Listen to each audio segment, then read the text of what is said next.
Legendary rock star Bruce Springsteen is now a billionaire.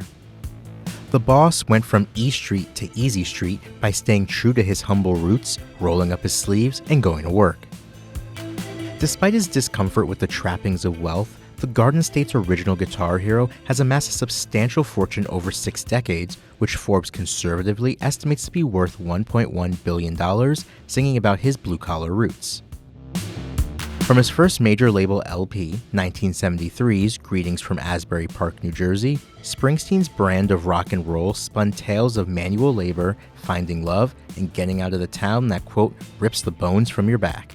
He would know, having been born in a Jersey Shore town to working-class parents and living with his paternal grandparents in what he once described as their, quote, noticeably decrepit home. Getting out had taken him some time. Springsteen spent the 1960s playing in a variety of local bands, figuring out who he was as an artist before eventually signing with Columbia Records. For his debut album, Springsteen was backed by musicians who became the now legendary E Street Band: guitarist Stevie Van Sant, drummer Max Weinberg, the late saxophonist Clarence Clemens, among others. They had all met playing local Jersey Shore clubs and, as a group, put the Stone Pony, also known as the house that Bruce built, on the map in the 1970s. Once Springsteen had the band, he turned to John Landau, a former rock journalist, to be his manager and record producer. When Bruce Springsteen returned to his native New Jersey in 1981, he finally had some financial security. Having just finished his first commercially successful tour supporting his 5th studio album, The River, he had significant money in his bank account. Still, the then 32-year-old boss chose to furnish his rented Colts Neck ranch house with cast-off furniture scavenged from the streets.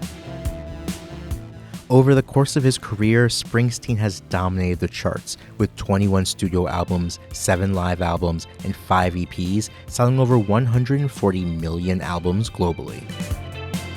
He also told his stories in a #1 New York Times best-selling memoir in 236 sold-out Broadway performances.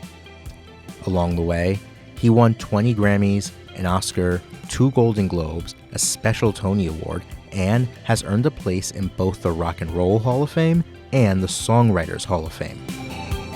The man who sang about finding the American dream has also received the country's highest awards, accepting the Kennedy Center Honors in 2009 and a Presidential Medal of Freedom in 2016.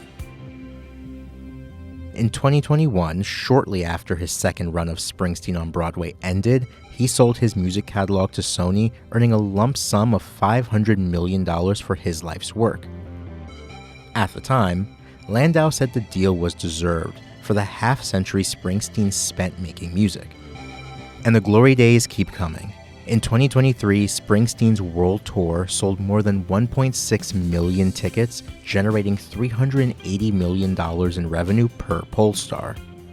With concerts scheduled through mid-2025 and no apparent plans to slow down, the heart of Heartland rock remains, in his words, a gun for hire. Even now, at 74, he's out there touring and doing 3-hour shows. Always a workman's workman, Bruce is still clocking in and rolling up his sleeves for fans around the world.